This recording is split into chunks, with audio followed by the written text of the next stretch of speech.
जी, मुहर्रम उल हराम के मुक़द्दस दिन है। अफ़सोसनाक बात यह है कि इन दिनों में भी कीमतों में कमी करने की बजाय उसमें इज़ाफ़ा किया जा रहा है। तो चावल, चीनी, घी, आटा और सब्जियाँ और दीगर अशिया उनकी जो कीमतें हैं उनको मुस्तहकम रखा जाए, उनमें जो है वो तवाज़ुन बरकरार रखा जाए। मगर नाज़रीन, मार्केट में ऐसी कोई सूरत हाल नहीं है। आज भी जो चीनी है, या आज 11वीं है मुहर्रम की, आज भी चीनी जो है 150 रुपये फी किलोग्राम है, और 20 किलोग्राम का जो थैला है आटे का वो 3000 रुपये है। कहा जा रहा था कि मुहर्रम के दिनों में इन चीज़ों में कमी वाक़या होगी।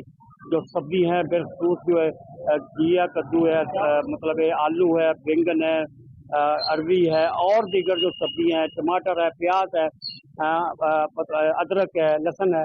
मगर इनकी कीमतों में भी जो है वो 15 रुपए से लेकर 20 रुपए तक इजाफा जो है वो आज किया। क्योंकि इंतजामिया बेबस है, इसलिए आप मुकद्दस महीनों दिनों की बात करें, आप ईद की बात करें, आप रमजान की बात करें, ये लोग महंगाई कम करने से बाज नहीं आएंगे। जी।